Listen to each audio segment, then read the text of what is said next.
The snow fell in thick, silent curtains outside the kitchen window, each flake catching the glow of Christmas lights strung haphazardly across our neighbor's fence.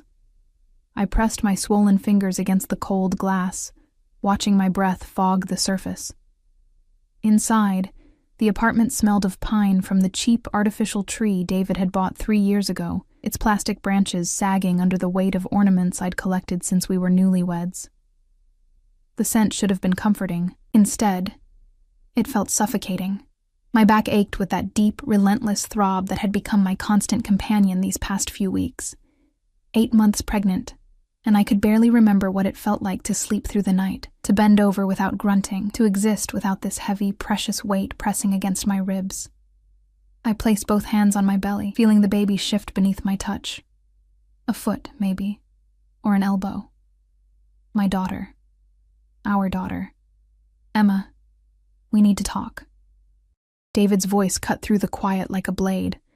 I turned from the window, my heart already sinking at his tone. He stood in the doorway of our bedroom, still wearing his work clothes. The navy suit I'd helped him pick out last year. The tie I'd given him for his birthday, but something was wrong. His face was pale, his jaw set in that stubborn way I'd learned to dread. "What's wrong?" I asked. Though part of me didn't want to know, he didn't meet my eyes. Instead, he stared at the floor, at the worn carpet we'd always meant to replace. "I can't do this anymore." The words hung in the air between us, heavy and sharp. I felt my stomach drop, felt the baby kick as if sensing my distress.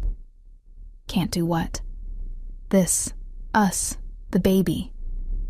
He finally looked up, and I saw something cold in his eyes, something I'd never seen before.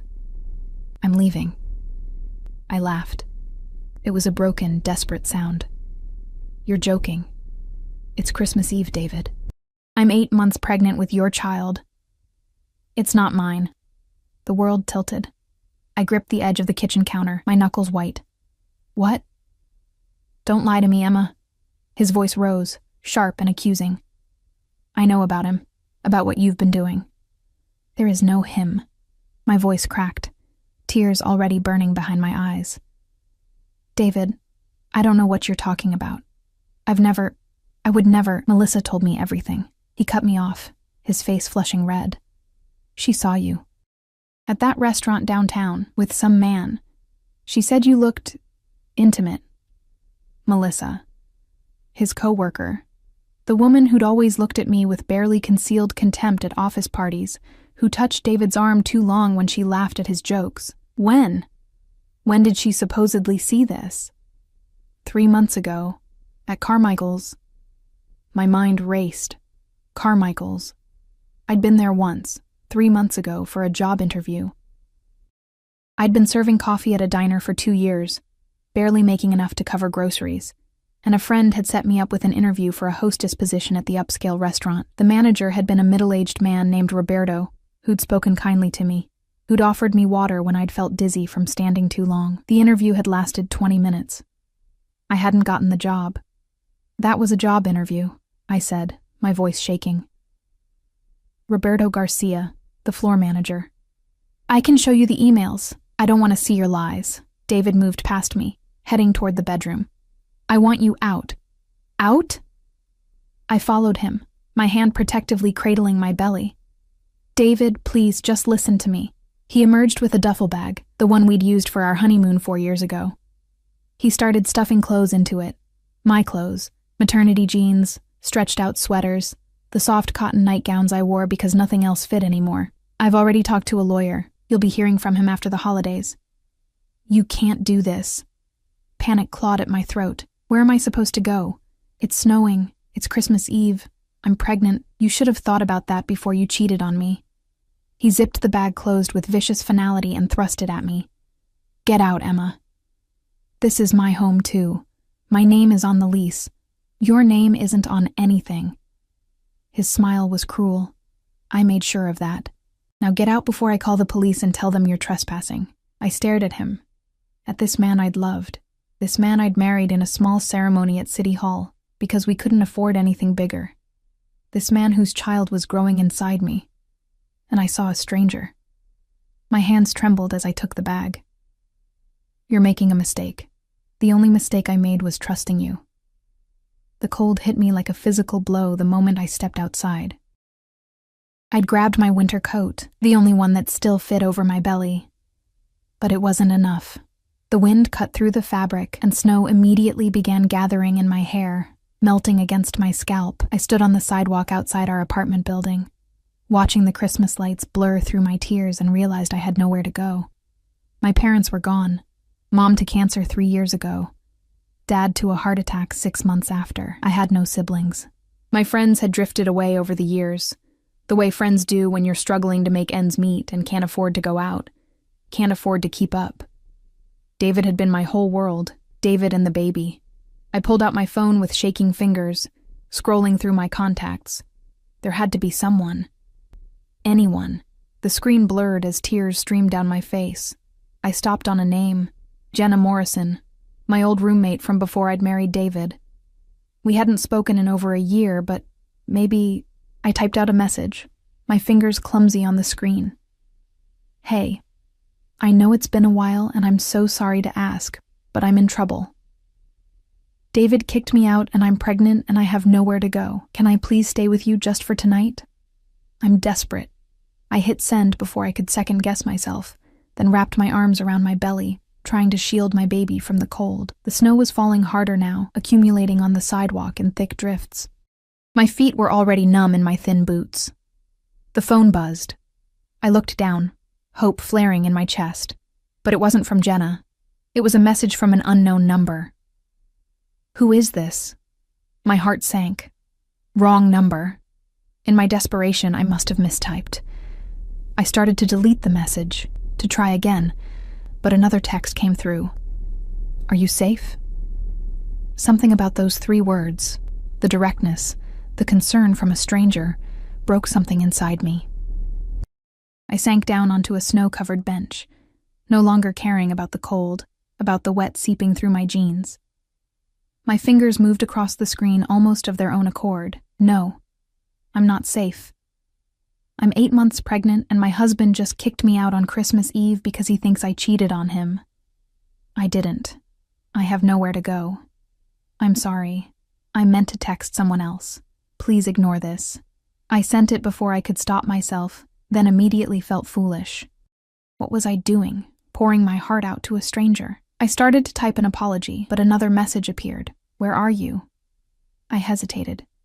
Every self-preservation instinct screamed at me to stop, to not give my location to someone I didn't know. But I was so cold, so tired, so desperate. What did I have to lose? Maple Street, outside the Riverside Apartments, Building 4. "Stay there. Don't move. I'm sending someone." I stared at the message, my heart pounding. This was insane. I should leave, should find a shelter, should do anything but wait for a stranger. But my body wouldn't cooperate. I was so tired, so cold. The baby kicked again, harder this time, and I whispered into the snowy darkness, "It's okay, sweetheart. We're going to be okay, somehow." 20 minutes passed. I watched the snow accumulate on my coat, felt my teeth begin to chatter. I was just about to give up, to drag myself to my feet and start walking toward the homeless shelter I'd passed a few blocks away, when headlights cut through the darkness.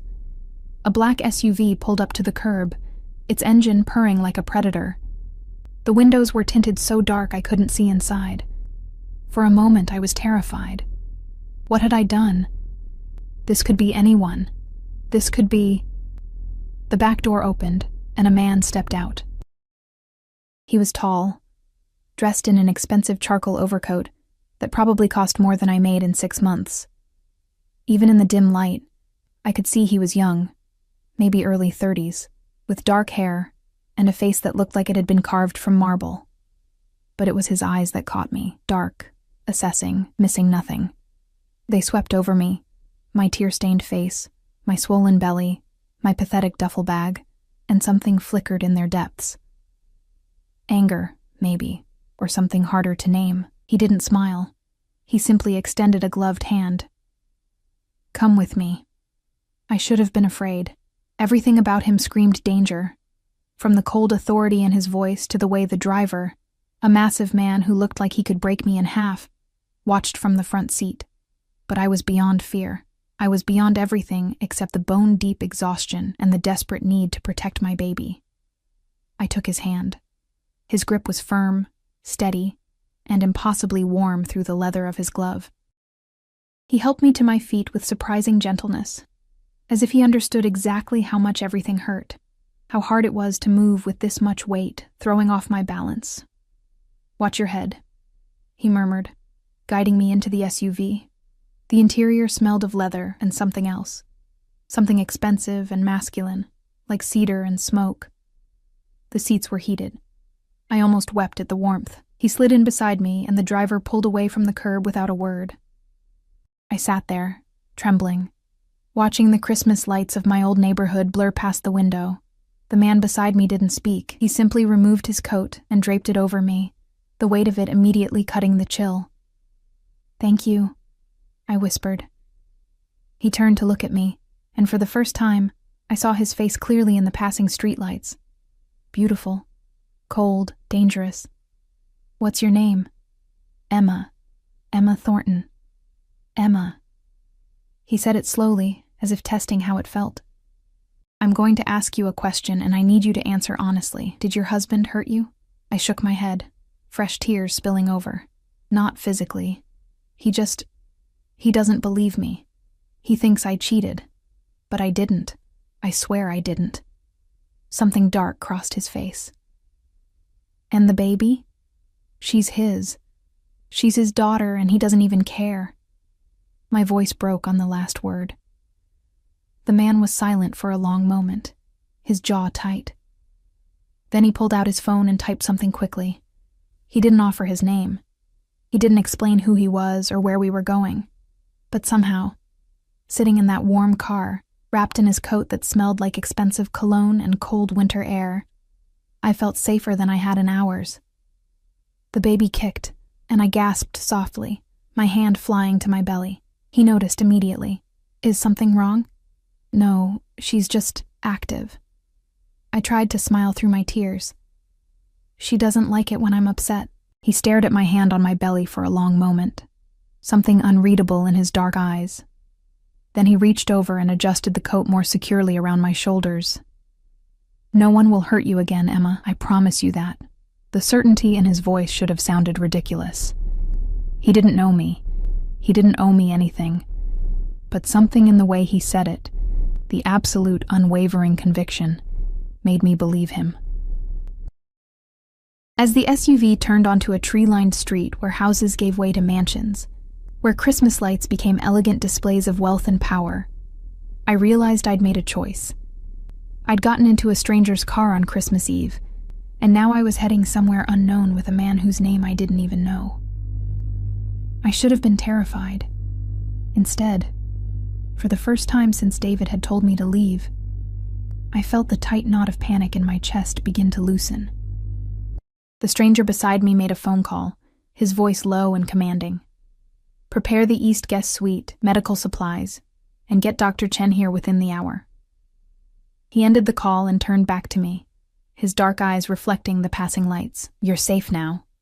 But as the SUV pulled through iron gates that opened before us like a jaw, I wondered what kind of safety I'd just traded my freedom for. The mansion rose before us like something out of a dream, or a nightmare, depending on how you looked at it. 3 stories of pale stone and glass, windows glowing with warm light that spilled onto manicured lawns now blanketed in fresh snow. A fountain stood silent in the circular drive, its water frozen mid-cascade into crystalline sculptures. This wasn't a home. This was a statement of power. The SUV stopped beneath a covered portico, and before I could reach for the door handle, it was opened from the outside. Another man in a dark suit stood there, his face professionally blank as he offered me his hand. I struggled out of the vehicle, my movements awkward and ungainly, acutely aware of how I must look, my hair wet from melted snow, my cheap maternity jeans stained and stretched, my face surely blotchy from crying. The man who'd rescued me emerged from the other side with fluid grace. Up close, under the mansion's exterior lights, I could see more details. His jaw was sharp enough to cut glass, with the shadow of stubble that suggested he'd been working late. His suit was impeccable, tailored to perfection, the kind of clothing that whispered rather than shouted wealth. But it was the way he carried himself that truly caught my attention, the absolute confidence, the way the other men deferred to him with subtle shifts in posture. This way. He placed a hand on the small of my back, guiding me toward the entrance. His touch was light, but somehow commanding, and I found myself moving forward even as my mind screamed that this was all too surreal. The front door opened before we reached it, revealing an older woman with silver hair pulled into an elegant bun. She wore a simple black dress with a string of pearls, and her eyes, kind and sharp simultaneously, swept over me with the practiced assessment of someone used to evaluating situations quickly. "Mrs. Chen," the man said, "this is Emma.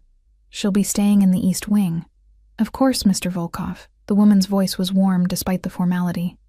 She smiled at me, and something in my chest loosened slightly.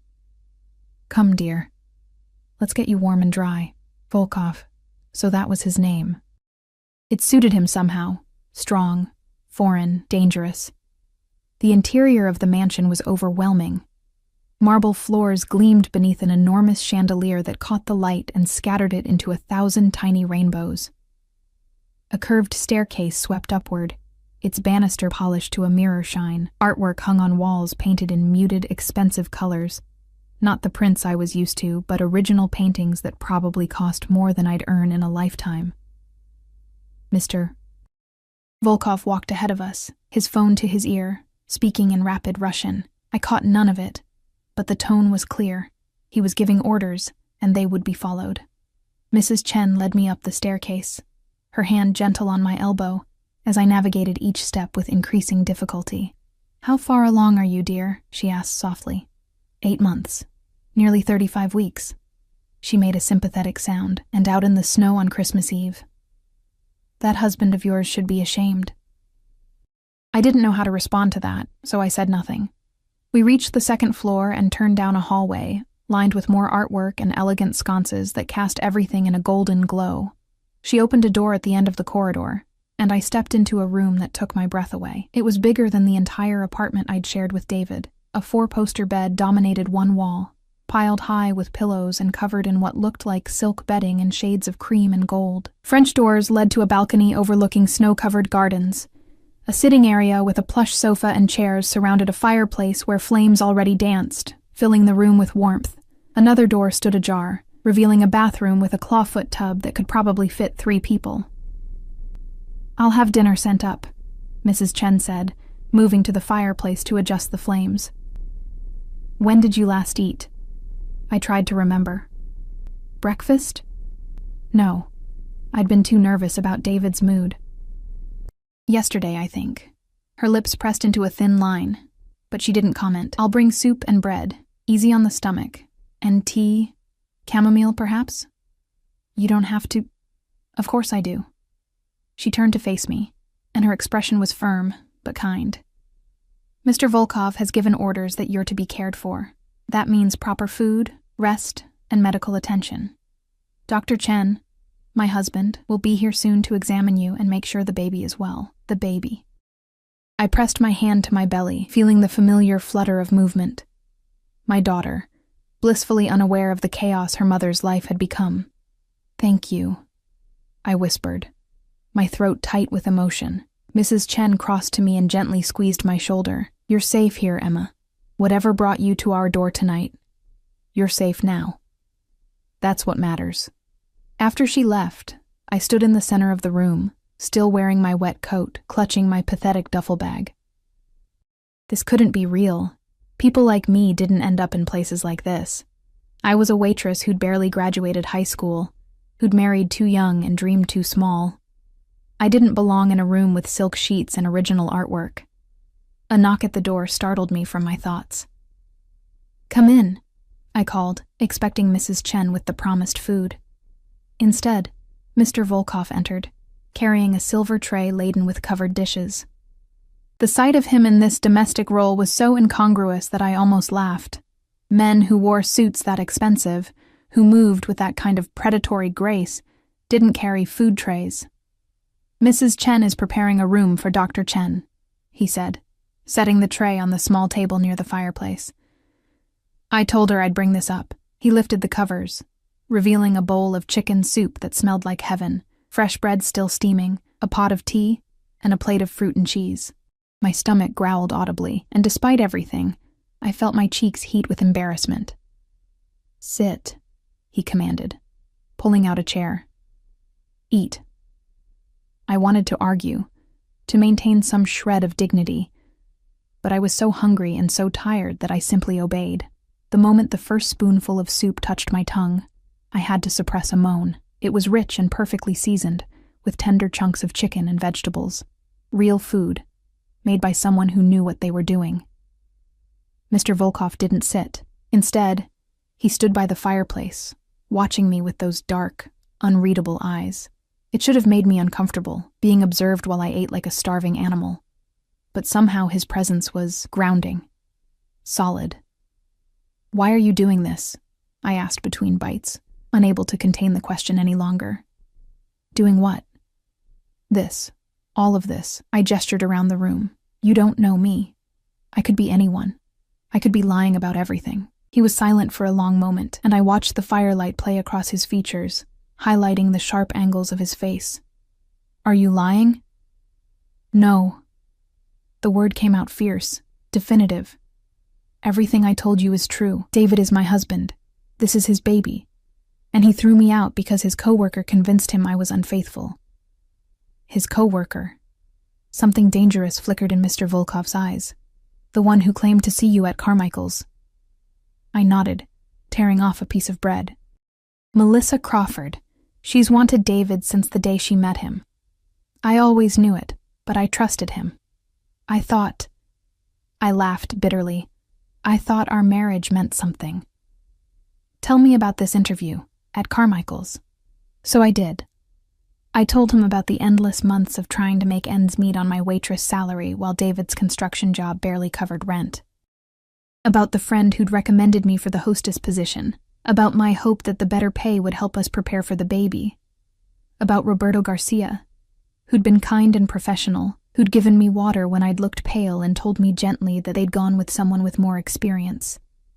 Mr. Volkov listened without interrupting, his expression growing darker with each detail.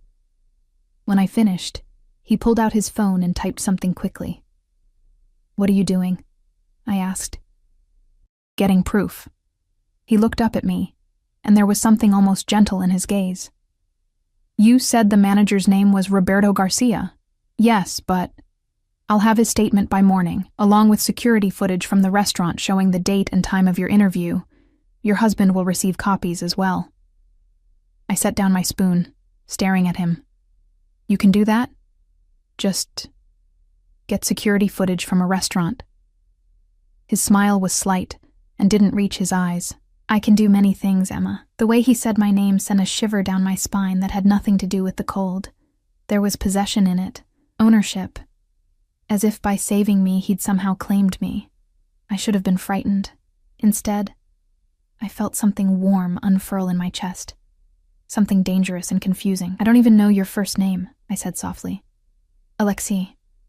He moved closer, pulling out the chair across from me and finally sitting. "Alexei Volkov." "Russian?" My father was.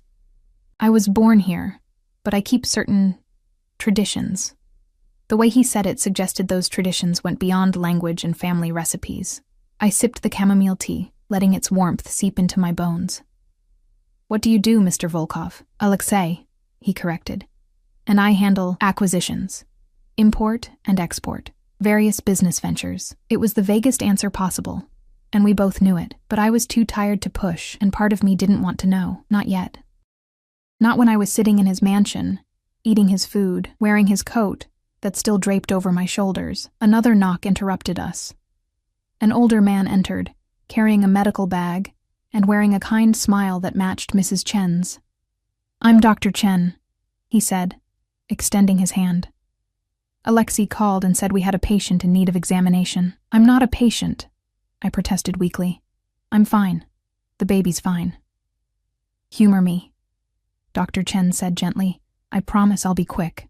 Just want to make sure everything is as it should be after your ordeal tonight." Alexei stood. "I'll give you privacy." But as he moved toward the door, I felt a sudden spike of panic. "Wait!" The word came out sharper than I intended. He turned, raising an eyebrow. Could you stay? Please?" I didn't understand why I wanted him there. This man I'd known for less than 2 hours. This stranger who'd plucked me from the snow like a bedraggled kitten.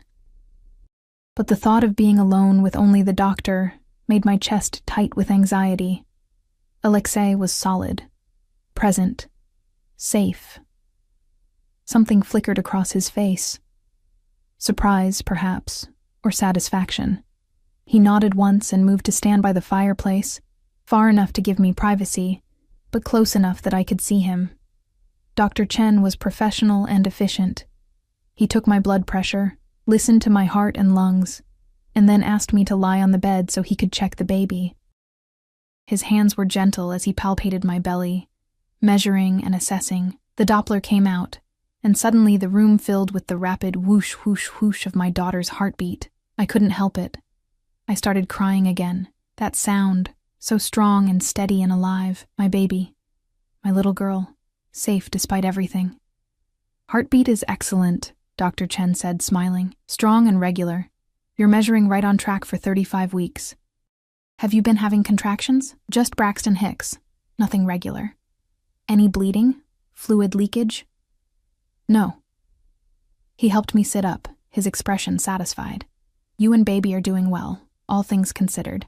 But I want you on bed rest for the next few days. No stress, plenty of fluids, good nutrition.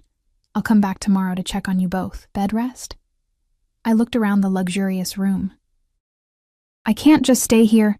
"You can and you will," Alexei interrupted, his tone brooking no argument. "You have nowhere else to go, and you're not in any condition to be looking for alternatives." Dr. Chen packed his equipment, then placed a gentle hand on my shoulder.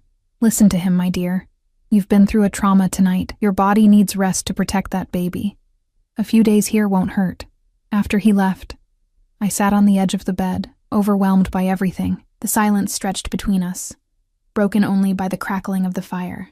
Alexei remained by the fireplace, his dark eyes never leaving my face. "I should let you rest," he finally said, but he didn't move toward the door. "Alexei," my voice came out small, "why did you really help me? You could have just sent someone to take me to a hotel, or a shelter.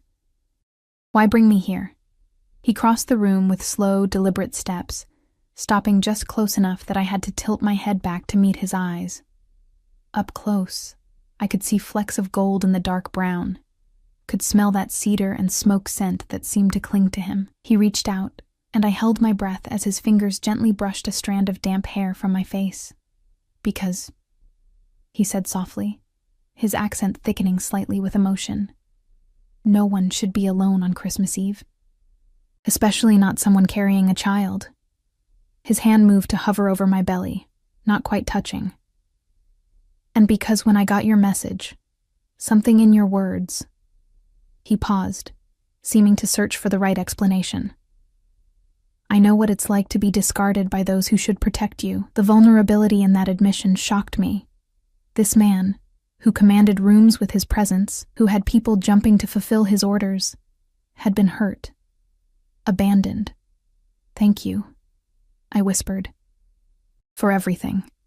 His hand finally settled on my belly, large and warm and impossibly gentle. The baby kicked, and his eyes widened slightly. For just a moment, the dangerous mask slipped, and I saw something raw and wondering in his expression. Then it was gone, and he stepped back, professional distance reasserting itself. "Sleep, Emma.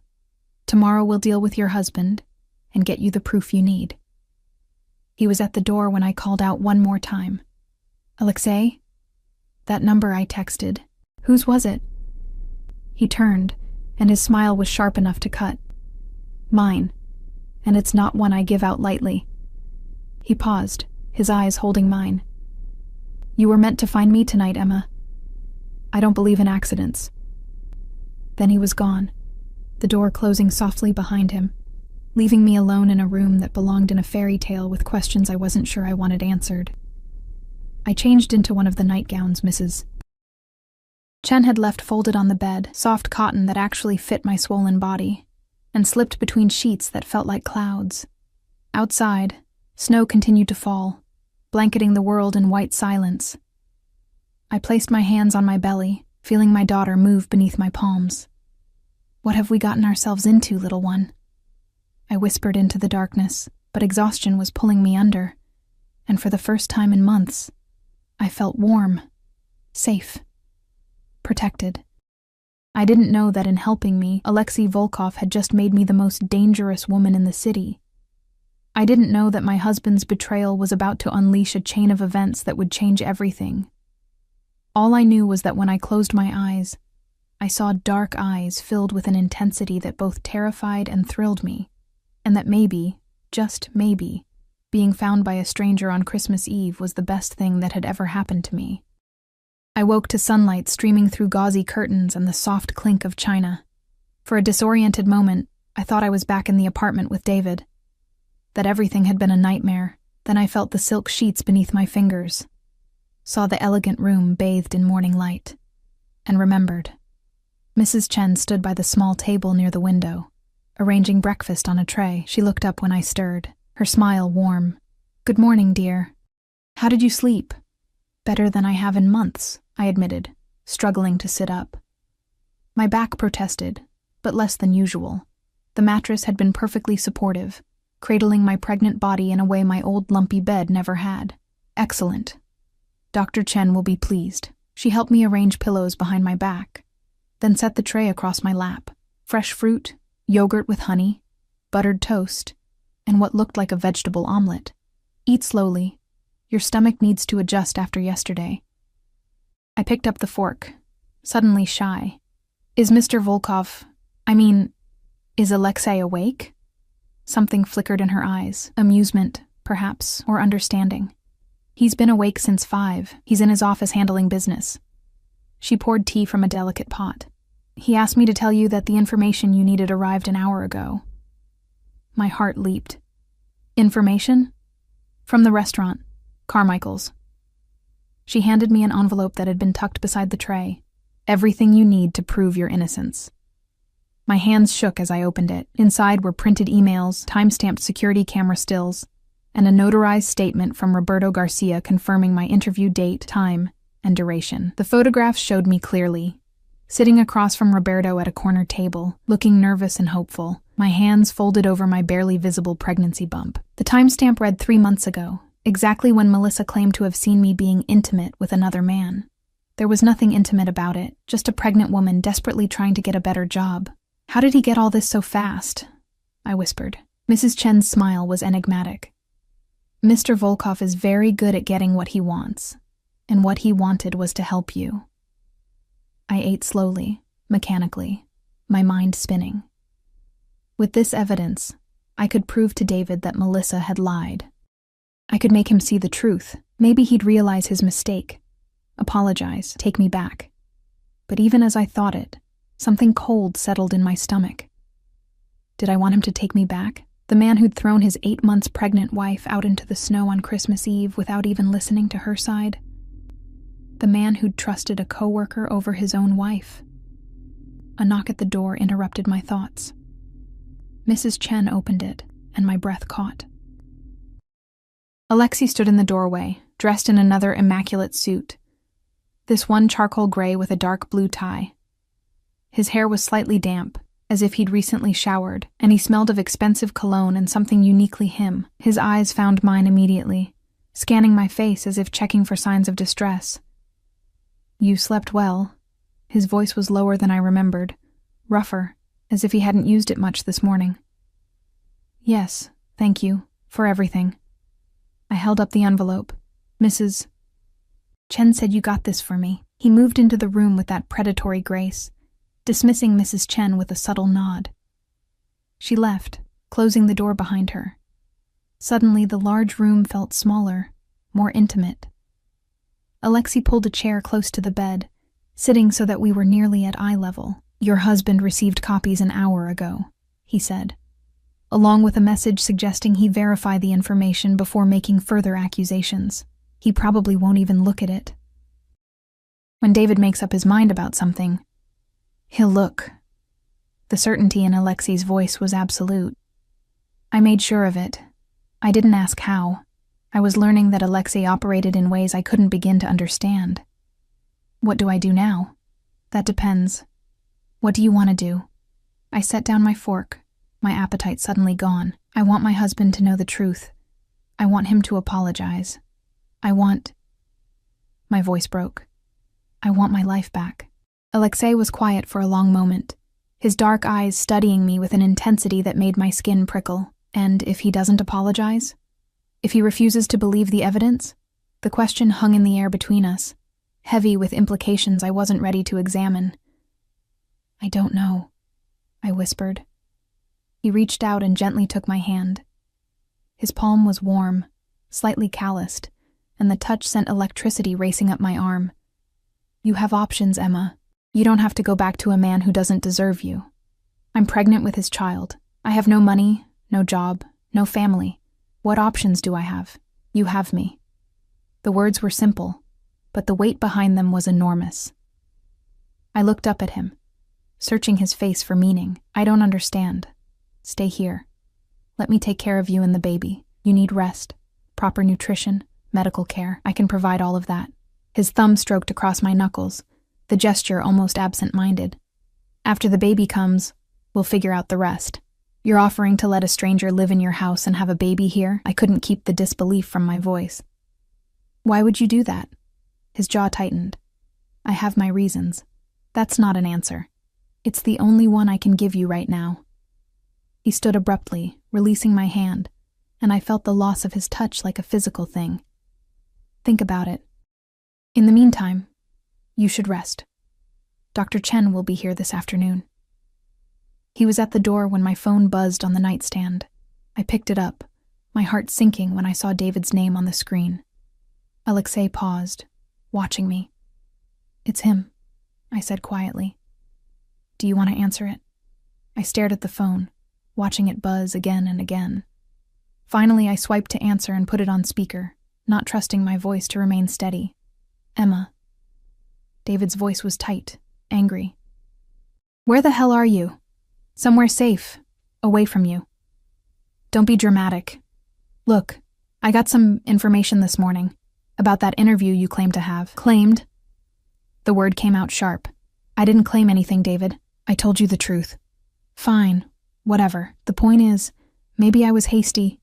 Hasty? I couldn't believe what I was hearing.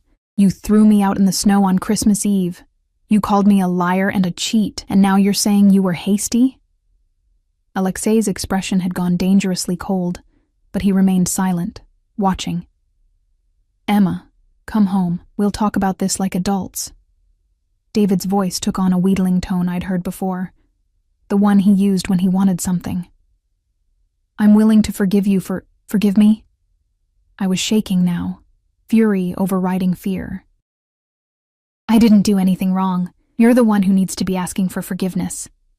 Look, I said I'm sorry, okay? What more do you want? I made a mistake. Melissa was wrong. Come home and we'll put this behind us. I looked at Alexei, who was watching me with those dark, knowing eyes. Something in his expression gave me courage. No. Silence on the other end. Then, what do you mean, no? I mean no, David. I'm not coming home.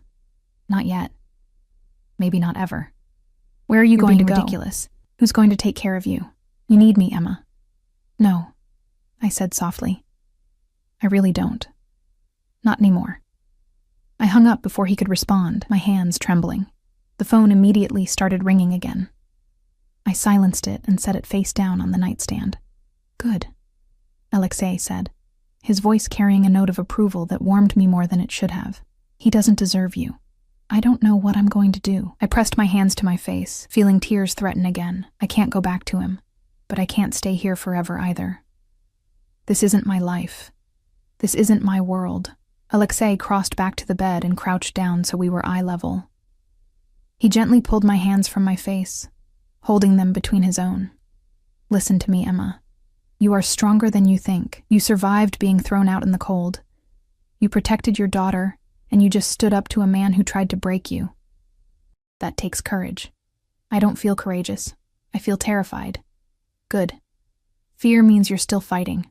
He squeezed my hands gently. Stay here until the baby comes. That gives you 5 weeks to heal, to rest, to plan. After she's born, we'll figure out next steps. Legal separation, divorce, custody arrangements, whatever you need. Why are you being so kind to me? I searched his face, looking for ulterior motives, for the catch that must be hiding somewhere. You don't even know me. Something flickered in his eyes. Pain, maybe, or memory. My mother was pregnant when my father threw her out. I was 5 years old. We had nowhere to go, no one to help us. She gave birth in a clinic that barely had running water. His voice was soft, but edged with old anger. I swore then that if I ever had the power to help someone in her position, I would. So yes, Emma, I do know you. Better than you think. The revelation stole my breath. I saw him differently now. Not just the powerful, dangerous man in the expensive suit, but a little boy who'd watched his mother suffer, who'd grown up determined to protect those who couldn't protect themselves. I'm sorry, I whispered. That must have been terrible. It made me who I am. He stood, his mask of control sliding back into place. Rest now. Mrs. Chen will bring lunch later. And Emma? He paused at the door. Your husband will call again, probably many times. You don't have to answer. But if you choose to, remember, you hold all the power now, not him. After he left, I lay back against the pillows, my mind whirling. Through the window, I could see the snow-covered grounds stretching toward a line of trees in the distance. Somewhere beyond those trees was my old life. The cramped apartment, the struggling marriage, the constant worry about money. Here, in this room with its silk sheets and fireplace and endless comfort, I could almost forget that life existed. Almost. The day passed in a strange, dreamlike haze. Dr. Chen came and pronounced both me and the baby healthy. Mrs. Chen brought meals that were better than anything I'd eaten in years. I showered in the enormous bathroom, using soaps that smelled of lavender and vanilla, letting hot water soothe muscles I hadn't realized were so tight. But always, in the back of my mind, I was aware of Alexei somewhere in the house. I heard his voice occasionally, speaking Russian on the phone, giving orders to staff, conducting the mysterious business that required him to be awake at 5 a.m.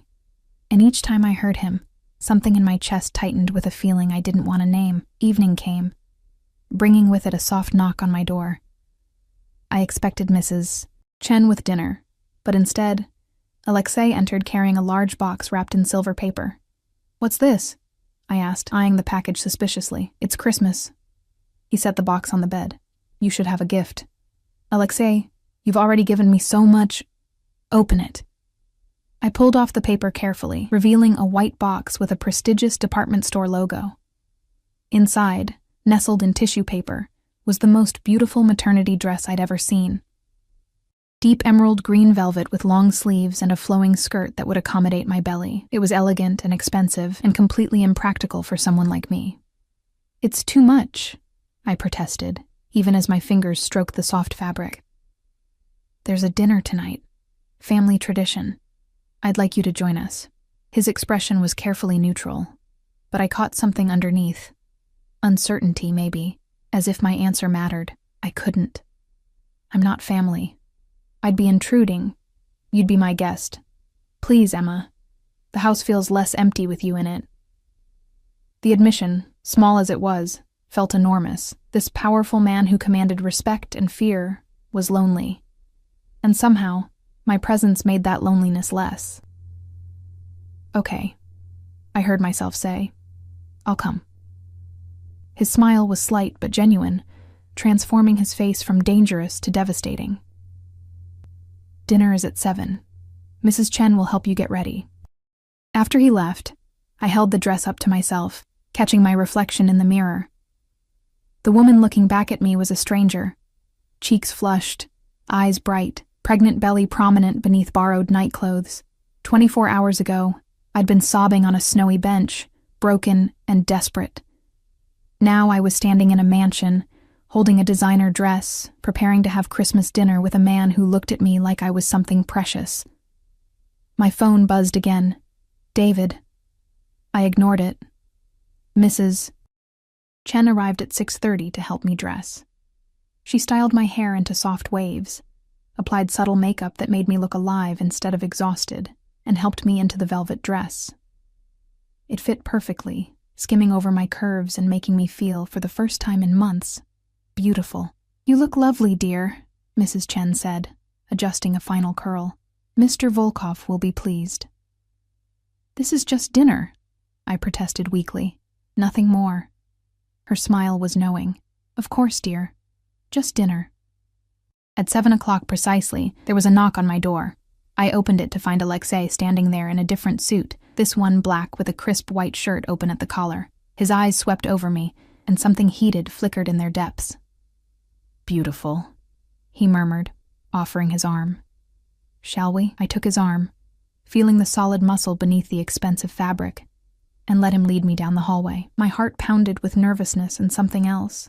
Anticipation, maybe, or the thrill of stepping into a world I didn't belong to. We descended the grand staircase, and I could hear voices from below. Russian mixed with English, laughter and conversation. At the bottom, Alexei paused. Most of these people work for me in various capacities. They're loyal, trustworthy, and they know better than to ask questions. His hand covered mine where it rested on his arm. "You're safe here, Emma. I promise." Then we turned the corner into a formal dining room, and I stepped into Alexei Volkov's world completely. The dining room was magnificent, a long table set with crystal and china that caught the light from an enormous chandelier overhead. Perhaps 20 people were gathered, some seated, others standing near a bar where a server poured drinks. Conversation stopped mid-sentence as we entered, all eyes turning toward us. I felt exposed, vulnerable, acutely aware of my swollen belly and second-hand shoes beneath the beautiful dress. These people belonged here, in this world of wealth and power. I was an intruder, a charity case Alexei had picked up off the street. But then Alexei's hand settled on the small of my back, warm and possessive, and he addressed the room with casual authority. "Everyone, this is Emma. She'll be staying with us for a while. I expect you to treat her with the same respect you show me." The message was clear. She's under my protection. Touch her, and answer to me. A woman in her 60s approached first, elegant in a navy dress with her gray hair swept up. Her eyes were sharp, but not unkind as they assessed me. "I'm Katerina Volkova, Alexei's aunt. Welcome, dear." She took my hand in both of hers, her grip firm. "Any friend of my nephew's is family here." Others followed. Victor, head of security, a bear of a man with kind eyes, Dmitri, Alexei's second-in-command, younger and sharper, who watched me with undisguised curiosity. Elena, who managed the household staff, and more whose names blurred together in my nervousness. Alexei guided me to a seat beside his at the head of the table. As everyone settled into their places, servers appeared with the first course, a delicate soup that smelled of mushrooms and cream. The conversation resumed in a mixture of English and Russian, punctuated by laughter and the clink of silverware. I tried to eat, hyper-aware of Alexei beside me.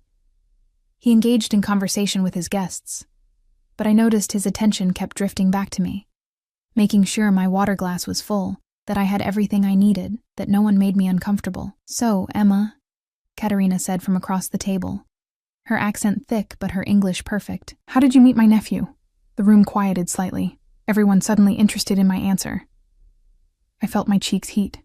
"I texted him by accident, on Christmas Eve." Katerina's eyebrows rose.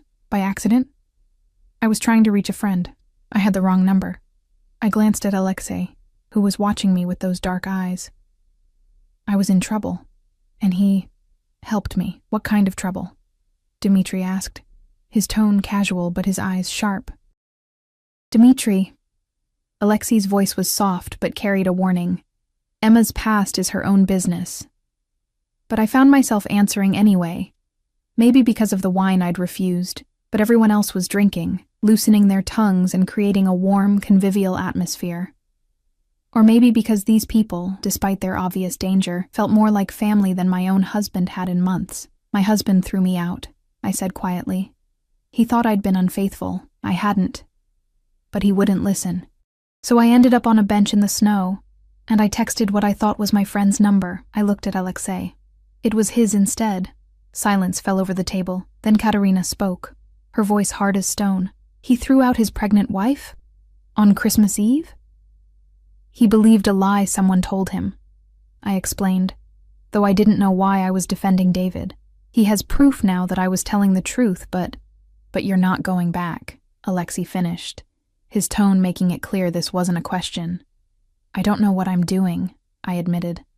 Everything happened so fast. Victor, the security chief, raised his glass.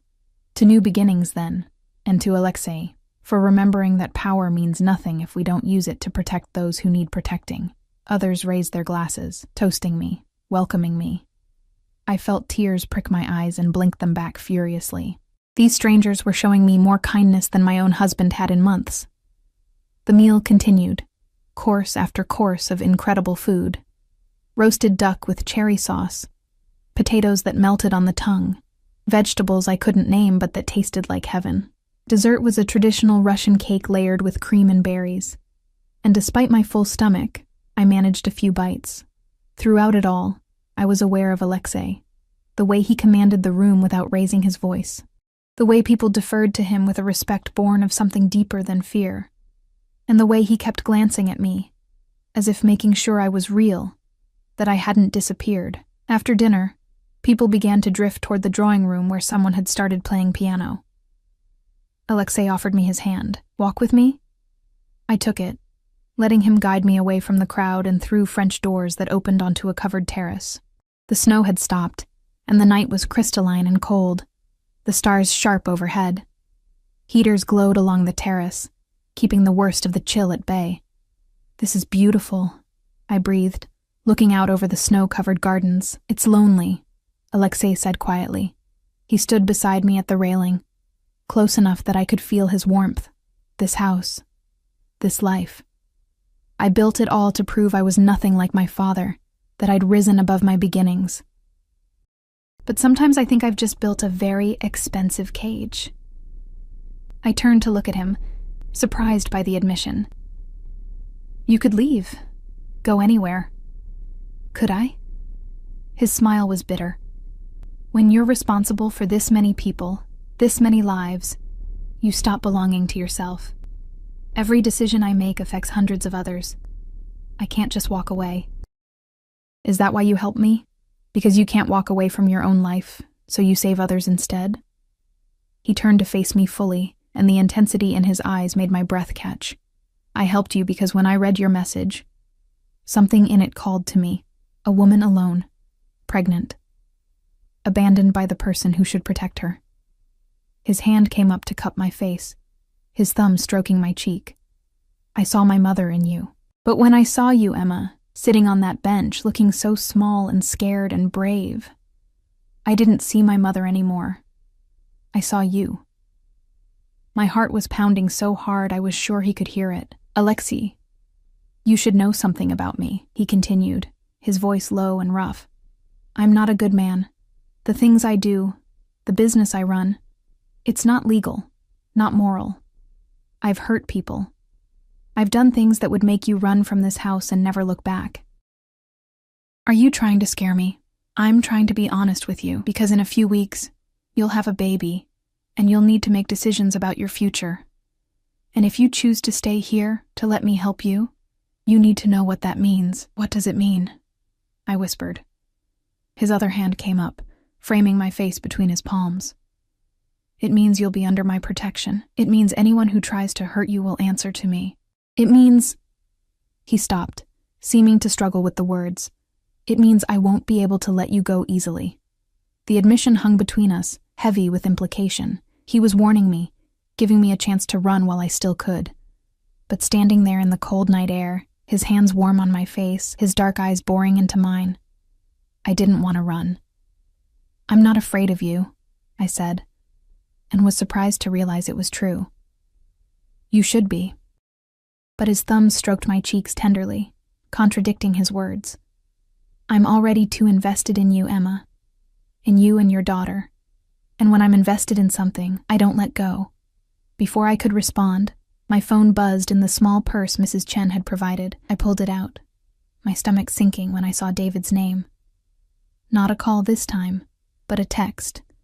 We need to talk, face to face, tomorrow. There are things you don't understand. Alexei read it over my shoulder, and I felt him tense. What things could you possibly not understand?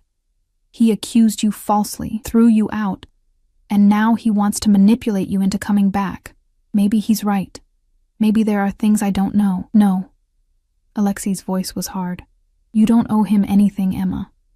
Not your time, not your explanations, not your presence. He's still my husband, and he's the father of my baby. Biologically, yes, but being a father is more than genetics. It's showing up, protecting, providing. Has he done any of that? I couldn't answer, because we both knew he hadn't. Alexei took the phone from my hands and typed a response before I could stop him.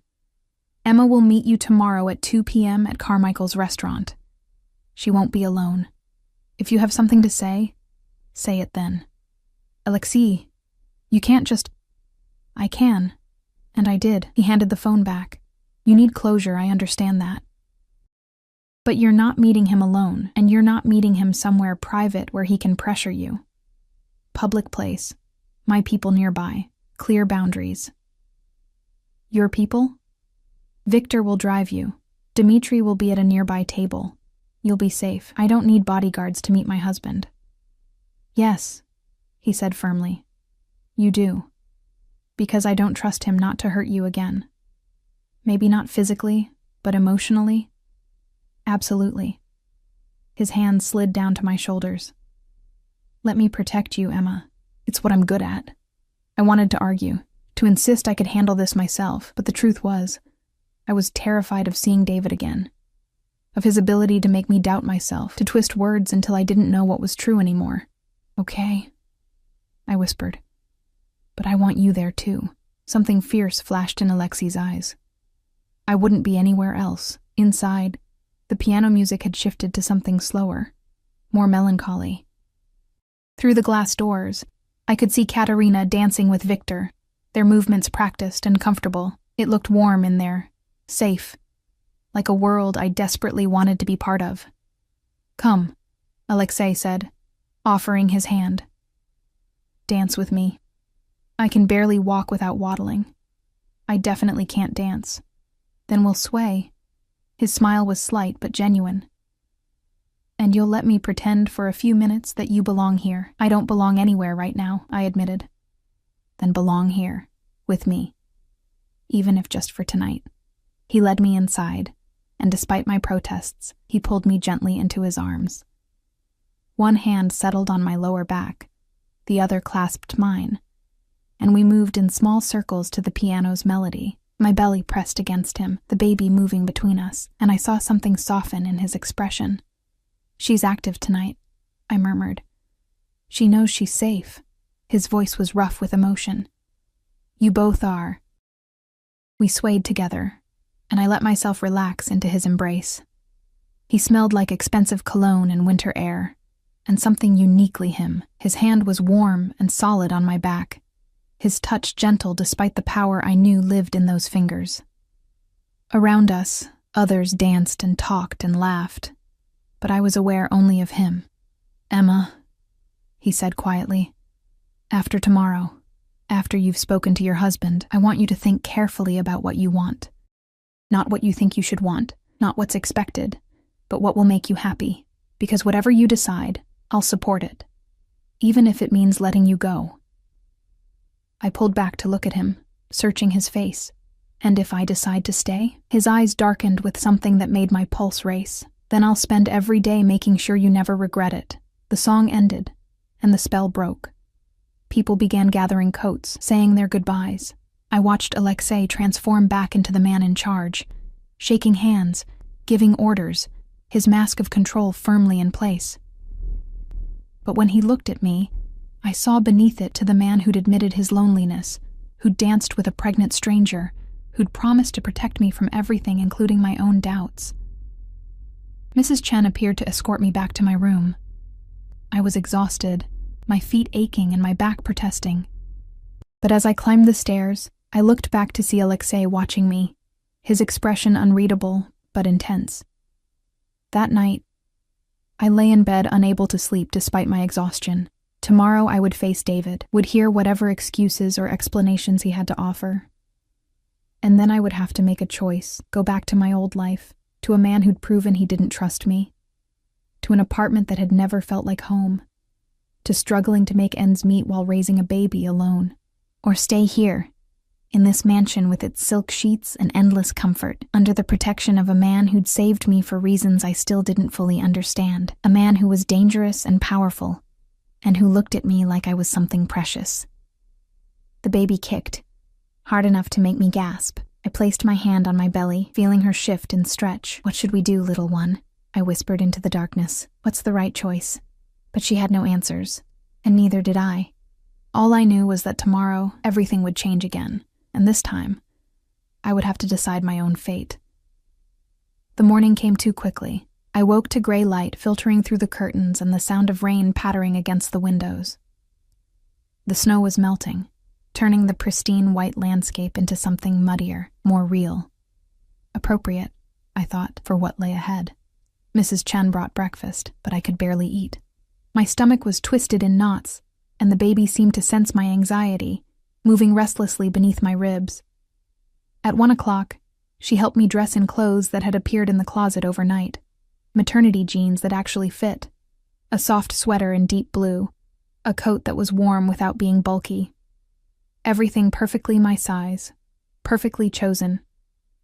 Alexei's doing, of course. At 1:30, Victor appeared at my door. He was as large as I remembered, but his smile was kind as he offered his arm. "Ready, Miss Emma?" "No," I admitted, "but let's go anyway." The SUV was warm and comfortable, the leather seats heated against the cold. Victor drove in silence, giving me space with my thoughts. Dimitri sat in the front passenger seat, his sharp eyes scanning everything we passed. I felt simultaneously protected and trapped. Carmichael's restaurant looked different in daylight, less intimidating than I remembered from my interview 3 months ago. It was elegant but not ostentatious, with large windows looking out onto a street lined with boutiques and cafes. Victor pulled up to the front entrance, and suddenly Alexei was there, opening my door before I could reach for the handle. He'd changed since this morning, now wearing dark jeans and a black sweater under his coat, more casual than I'd seen him, but no less commanding. His eyes searched my face. "You don't have to do this." "Yes, I do." I took his offered hand and let him help me out. "I need to hear what he has to say. I need closure, I think." He nodded but didn't release my hand. "Victor will be at the bar, Dimitri at a table near the back. I'll be right beside you. If at any point you want to leave, just say the word. Alexei, you don't need to sit with me. David will. I don't care what David thinks." His voice was hard. "You're under my protection. That means I stay close." Inside, the restaurant was quiet. Too early for the dinner rush, but past the lunch crowd. A hostess led us to a corner booth where we could see the entire room. Alexei slid in beside me, close enough that his thigh pressed against mine, his arm draped casually across the back of the booth behind my shoulders. To anyone watching, we looked like a couple. The thought sent a confusing flutter through my chest. At precisely 2 o'clock, David walked in. I barely recognized him. He looked haggard, his face unshaven, his clothes rumpled as if he'd slept in them. His eyes found me immediately, then moved to Alexei, and I saw his expression harden. He approached our table slowly, his hands shoved in his pockets. "Emma." His voice was tight. "Who's this?" "A friend," I said, proud that my voice didn't shake. "You said you wanted to talk, so talk." David's eyes never left Alexei, who stared back with the kind of cold, predatory focus that made me understand why people feared him. Finally, David slid into the booth across from us, his jaw clenched. "I didn't expect you to bring company. I didn't expect to be thrown out in the snow," I countered. "Yet, here we are." He flinched. "Emma, look, I know I messed up. I got that evidence you sent, and I believe you now. About the interview. About Melissa lying. How generous of you." "Don't be like that. I'm trying to apologize." He ran a hand through his hair, making it stand up in greasy spikes. Melissa admitted she lied. She said she was jealous, that she wanted to break us up so she could… Well, it doesn't matter now. Point is, I know the truth. And it only took you kicking out your pregnant wife to figure it out. Beside me, I felt Alexei tense, his fingers tightening slightly on my shoulder. I panicked, okay? I thought you'd cheated and I just reacted. David's eyes finally met mine, and I saw something desperate in them. But I'm asking you to come home now. We can fix this. We can be a family. Can we? I asked softly. Because I'm not sure we ever were, David. Not really. What's that supposed to mean? It means I've been thinking, a lot. About our marriage, about how we got here. I took a breath, feeling Alexei's solid presence beside me like an anchor. When was the last time you asked how I was feeling? About the pregnancy? About anything? David's face flushed. I work long hours to provide for us. You work long hours to avoid coming home. And when you are home, you're on your phone or watching TV or complaining about how tired you are. I've been growing our daughter alone, David. You haven't been to a single doctor's appointment. You don't know what position she's in, or that she kicks hardest when I eat chocolate, or that I've been having back pain so bad I can barely sleep. You never told me. I tried, but you never listened. You never saw me. My voice broke, but I pushed on. And the first time something went wrong, the first time you had a chance to prove you trusted me, you chose to believe a woman you barely know over your own wife. Silence fell over the table. David stared at me, his face pale. I said, I'm sorry. What more do you want? I want to know why I should come back. Give me one good reason why I should believe things will be different.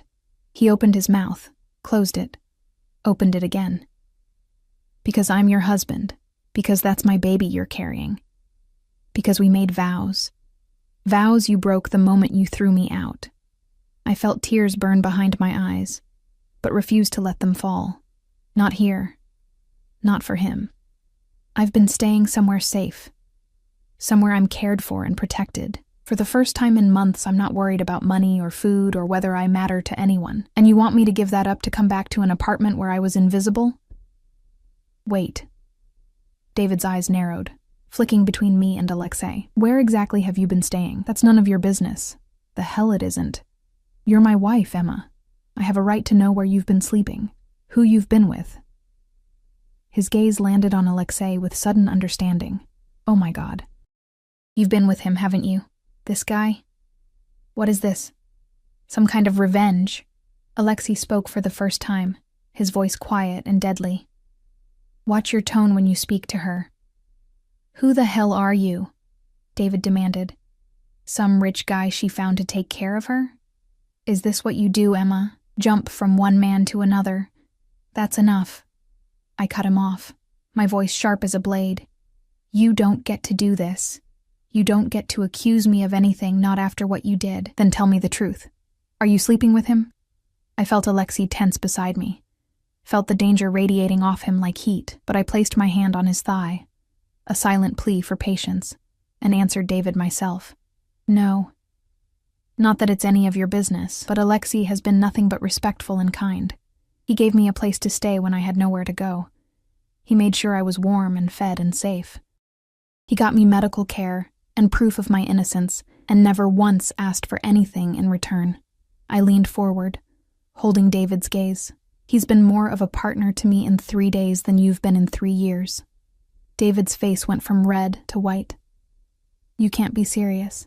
You're going to leave me for some stranger? I'm not leaving you for anyone. I'm leaving you because of you, because you proved that when things get hard you won't stand by me, because you value your pride and ego more than you value your family. I took a shuddering breath. I deserve better than that. Our daughter deserves better than that. Emma, please. His voice cracked, and I saw tears in his eyes. I love you. I know I screwed up, but I love you. Don't throw away our marriage over one mistake. For a moment, just a moment, I wavered. This was the man I'd married, the man I'd promised to love for better or worse. Maybe I was giving up too easily. Maybe I should try harder. Then I felt the baby kick, hard and insistent, and I remembered. Remembered sitting alone in doctors' offices. Remembered crying myself to sleep while David snored beside me, oblivious. Remembered the cold look in his eyes when he'd told me to leave. "I'm not throwing away our marriage," I said quietly. "You already did that. I'm just accepting it. So that's it? You're choosing him over me? I'm choosing me. For once, I'm choosing myself and my daughter." I slid out of the booth, Alexei rising smoothly beside me. "You'll hear from a lawyer about custody arrangements. We can be civil about this, or we can make it ugly. Your choice." "You're making a huge mistake," David said, his voice bitter. "You think this guy actually cares about you? Men like him don't date women like you. You're just a charity case to him, something to make him feel good about himself. Once the novelty wears off, he'll kick you out just like I did." I felt Alexei move, felt the violence coiled in him ready to spring, but I tightened my grip on his arm and faced David one last time. "Maybe you're right. Maybe this won't last, but at least I'll know I tried for something better, instead of settling for someone who made me feel worthless." I turned to leave, then paused. "Oh, and David, when the baby comes, I'll let you know. You can decide then if you want to be her father, or just the man who donated DNA. Either way, we'll be fine without you." I walked out of the restaurant with my head high, Alexei's hand firm on my back, Victor and Dmitri falling into step around us like a protective wall. I didn't look back. I didn't need to. In the SUV, the tears finally came. Great, heaving sobs that shook my whole body. Alexei pulled me against his chest, his arms wrapping around me as carefully as if I were made of glass. He didn't tell me to stop crying, didn't offer empty platitudes.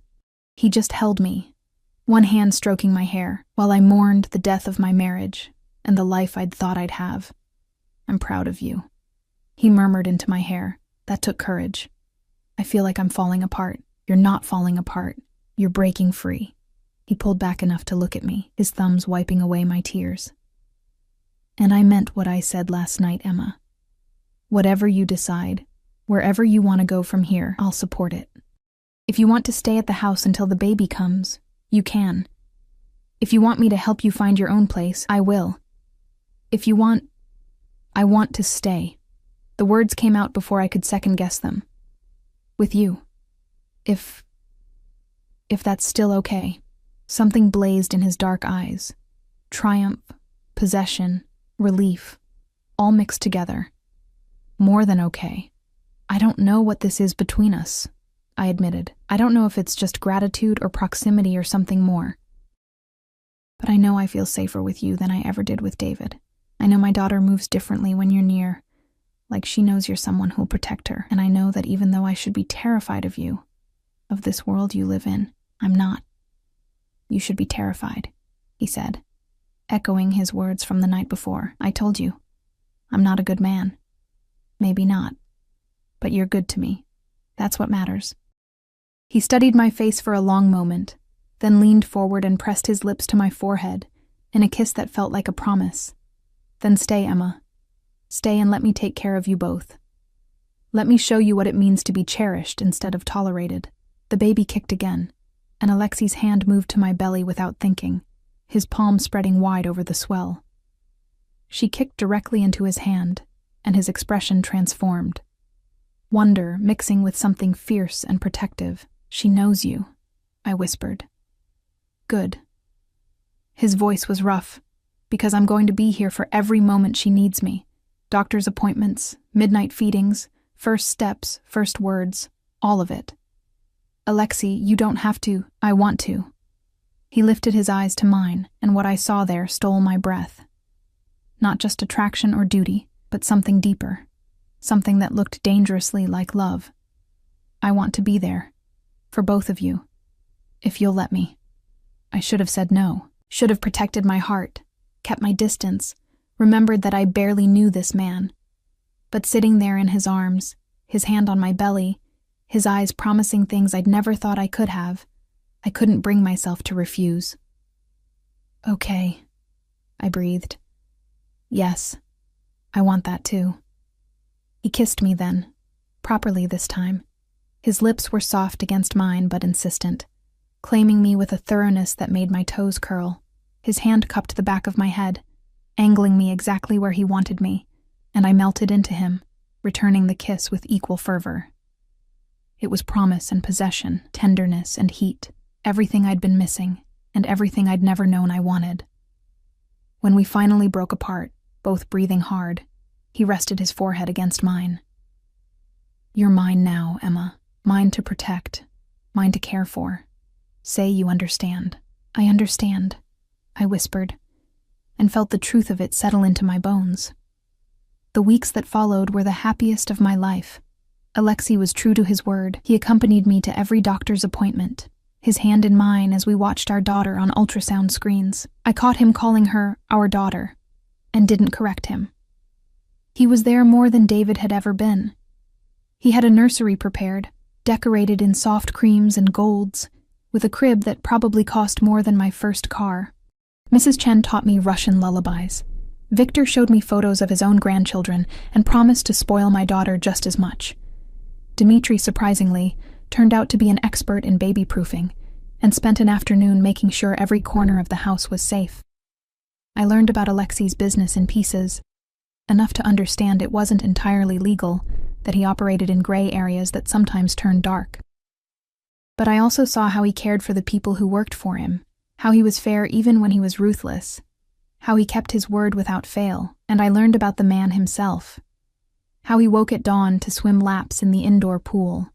How he read constantly, Russian literature mostly, but also business journals and history books. How he had a scar on his left shoulder from a knife fight when he was 19.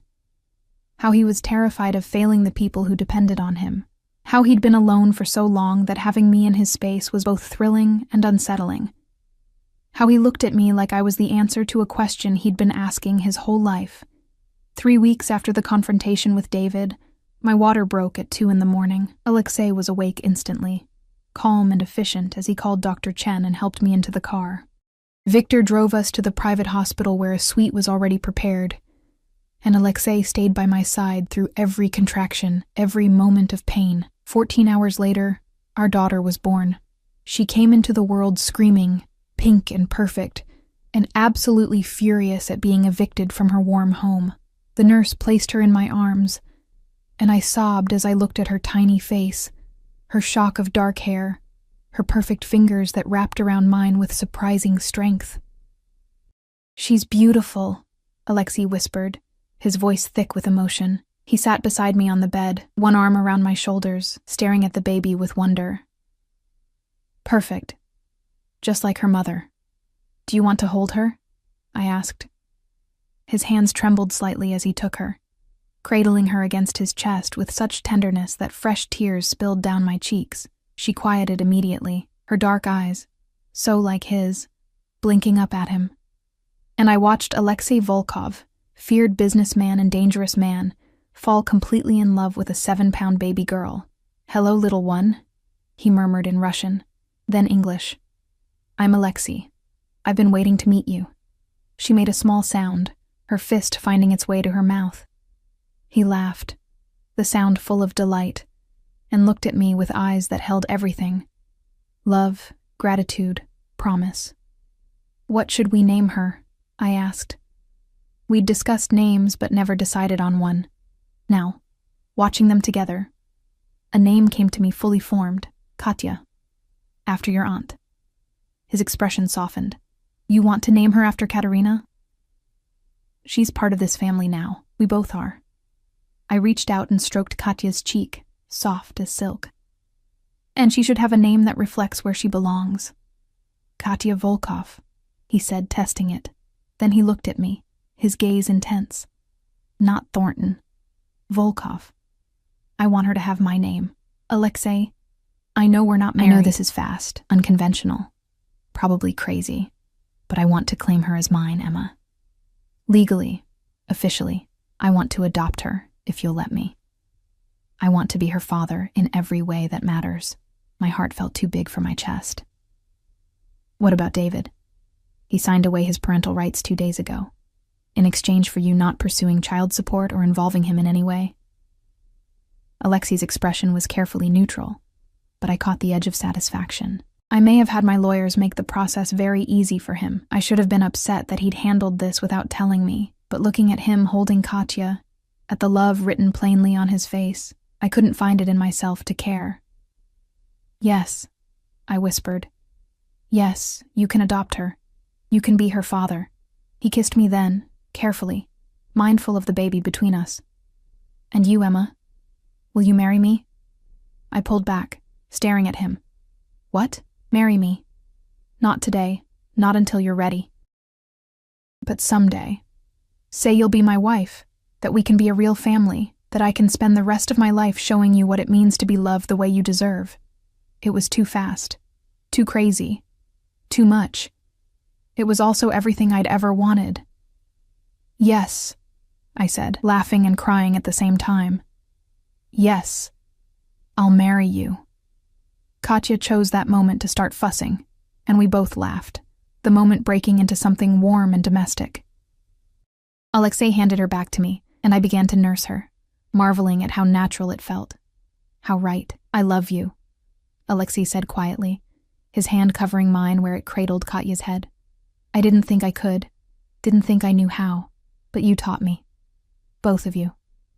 "I love you too," I admitted.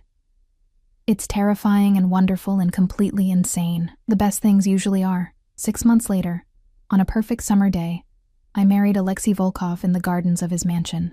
Katya was there, held by Katerina, wearing a tiny white dress and looking angelic for approximately 5 minutes before she spit up on Victor's expensive suit. Dr. and Mrs. Chen served as witnesses.